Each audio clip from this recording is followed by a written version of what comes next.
Speaker, sir, and greetings from Hurungwe. Thank you. The French philosopher and political thinker Jean-Paul Sartre is credited with one of the earliest uses of the term neo-colonialism in 1956, describing a condition in which a nation may perceive political independence, yet remained constrained by inherited structures that limit their capacity to determine their own future. His observation reminds us that a true sovereignty is not merely the attainment of independence. It is the continuous ability of a people to shape institutions that respond to their own realities, aspirations, and developmental priorities.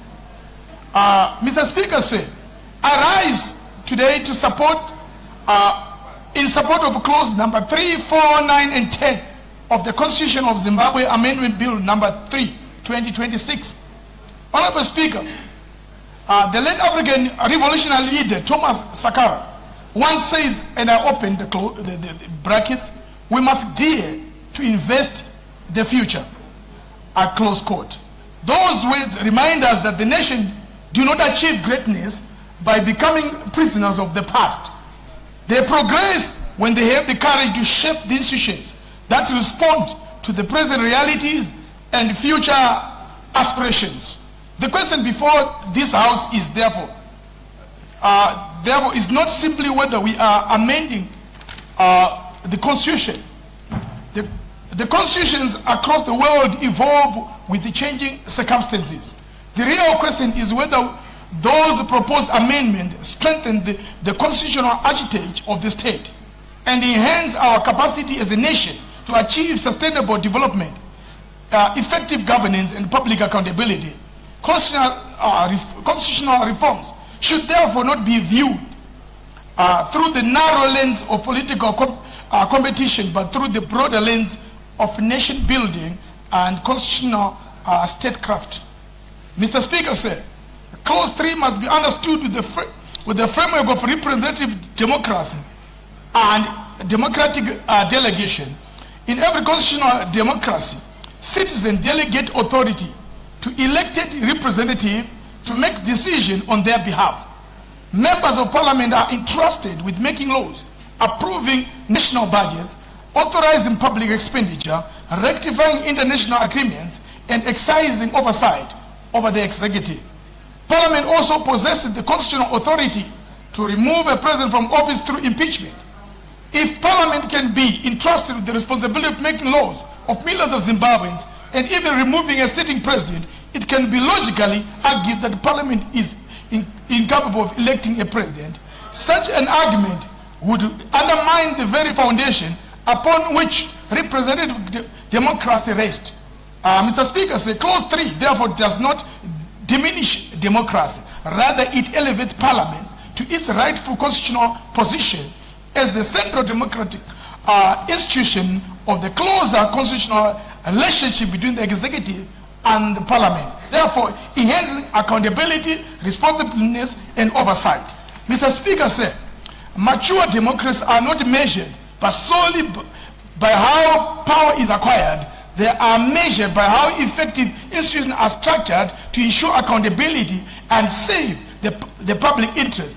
This amendment reflects confidence in the parliament as embodiment of the people's will and as the institution best placed to exercise democratic judgment on behalf of the nation. Mr. Speaker, one of the greatest challenges confronting our developing nation, it is the tendency to spend too much time managing politics and also little time implementing development. Nations do not become prosperous merely because they hold elections frequently. They become prosperous because they build strong institutions capable of pursuing long-term national objectives with consistency, discipline, and purpose. The history of successful development states teaches us that economic transformation requires institutional stability, policy continuity, and long-term planning horizons. Infrastructure development, industrialization, agricultural modernization, Energy security, technological innovations, and human capital development cannot be achieved through perpetual election. Development is not an event, it is a process, Mr. Speaker. Roads, dams, power station, irrigation schemes, hospitals, and industrial parks requires years of planning, financing, and implementation before citizens can enjoy their full benefits.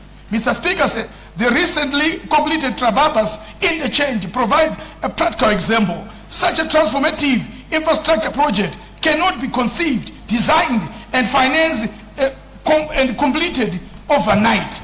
It requires strategic planning, sustainable implementation, and policy consistency over several years. Its successful completion demonstrates the national transformation is achieved when government is afforded the time, the institutional stability necessary to see major projects through from conception to completion. The Trababas interchange stands as a visible reminder that development requires continuity. A development state succeeds when it is able to think beyond the next election and focus on the next generation. Mr. Speaker, sir, Vision 2030 itself is an evidence that national transformation requires a long-term perspective. If we are serious about becoming an upper middle income economy, then our constitutional arrangements must facilitate policy continuity and development of governments.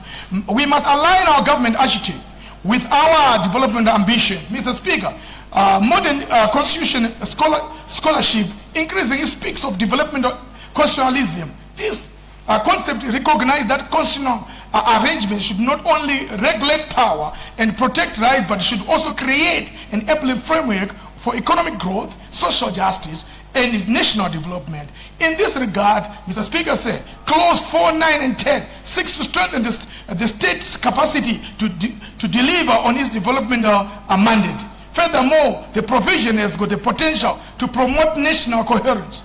Winners takes all political contests often deepen divisions, reinforce polarization. Constitutional arrangements should strengthen the forces that unite Zimbabweans rather than those that divide them. Our constitutional framework should advance the spirit of unity, consensus, and collective national building.